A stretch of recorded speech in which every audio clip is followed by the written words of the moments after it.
Il était une fois un fantôme qui se nommait Damon. Damon n'était pas un fantôme comme les autres. Lui, il n'aimait pas faire peur aux gens. Il préférait les divertir.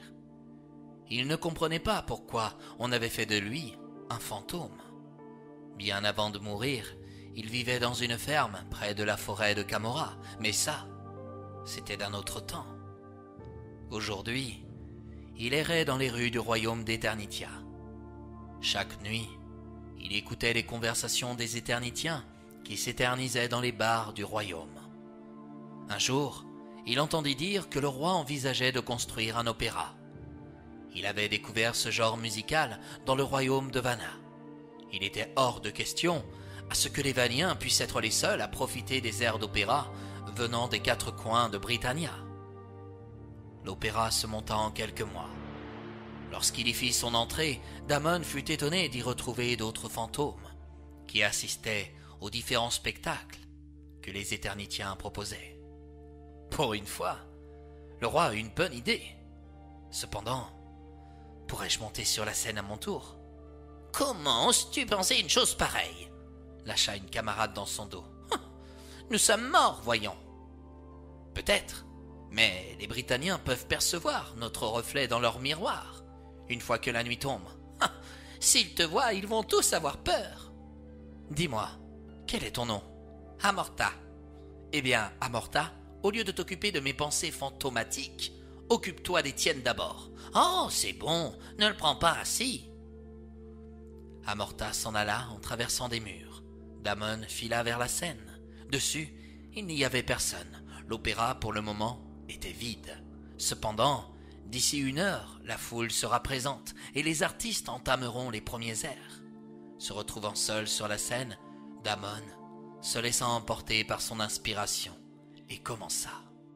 Chaque nuit, lorsque vient le sommeil, une voix glisse en moi, quelle merveille!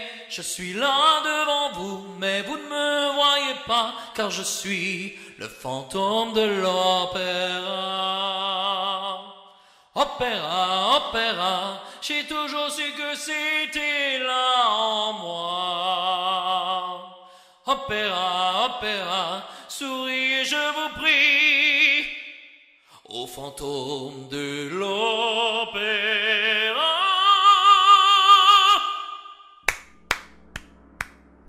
Soudain, des applaudissements arrêtèrent Damon dans sa fougue passagère. En se retournant, il découvrit un autre fantôme qui lui adressa. « Eh bien, si je pouvais m'attendre à découvrir une si jolie voix ce soir, à qui ai-je l'honneur ?»« Je m'appelle Damon. »« Bien, je me présente. Je m'appelle Henry. Je suis un producteur pour les fantômes. »« Un producteur ? Comment ça ? » « Mon cher, les Britanniens profitent toujours de la nuit pour se divertir, puisque durant la journée, ils travaillent. Mais nous, les fantômes, nous n'avons point besoin de manger ou de nous désaltérer. Justement, on nous impose d'être méchants voulant faire peur aux gens, mais moi, je ne suis pas de cette nature. J'aimerais leur apporter de la joie. Malheureusement, tu sais très bien qu'il est impossible pour un fantôme d'être en contact avec le monde des vivants. Pourtant, la magie existe. Oui, mais elle ne réalise pas tout. C'est pourquoi j'ai eu cette idée d'installer un cabaret fantomatique. Celui-ci intervient tous les matins à 5 heures précises, car l'opéra est vide à cette heure-ci. J'aimerais que tu puisses intégrer ma troupe. Pour y faire quoi ? Chanter, voyons. As-tu vu ta voix ? Les fantômes seront ravis de t'entendre. Damon fut partagé. Oui, il aimait chanter.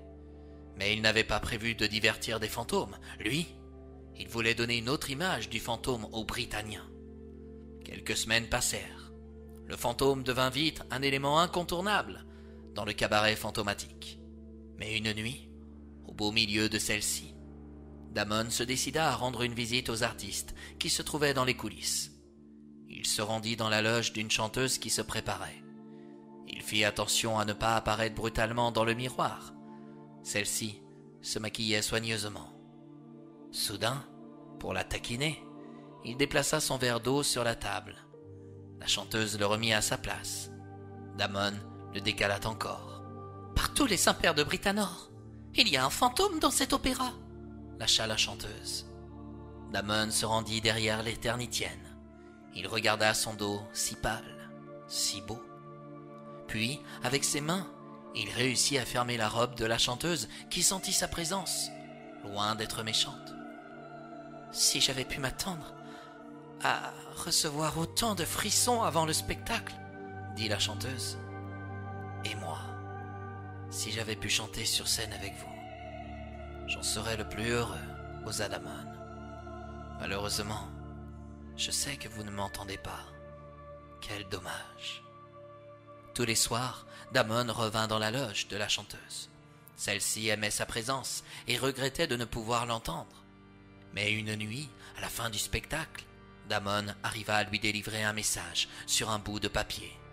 Il fallait beaucoup d'énergie pour un fantôme de pouvoir dialoguer avec le monde des vivants.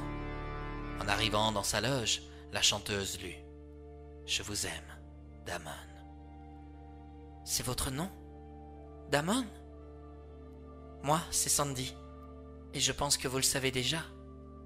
Moi aussi, jour et nuit, je ne pense qu'à vous.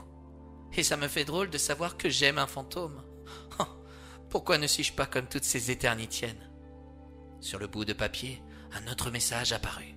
« Regardez le miroir. » La chanteuse visualisa le miroir.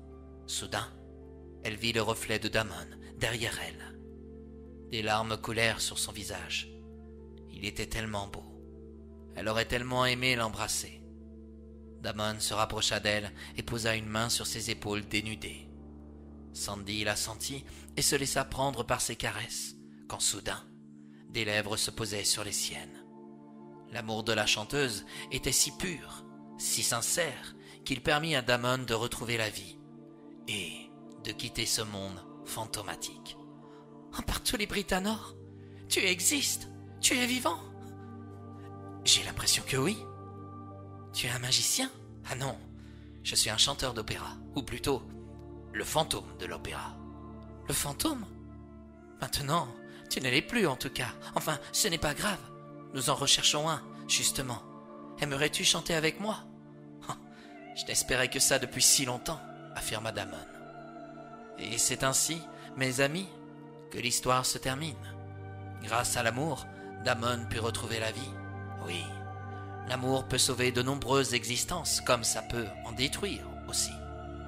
Le cabaret fantomatique fut très triste de ne plus avoir Damon dans leur troupe, mais le jeune homme avait un rêve, celui de devenir un chanteur d'opéra.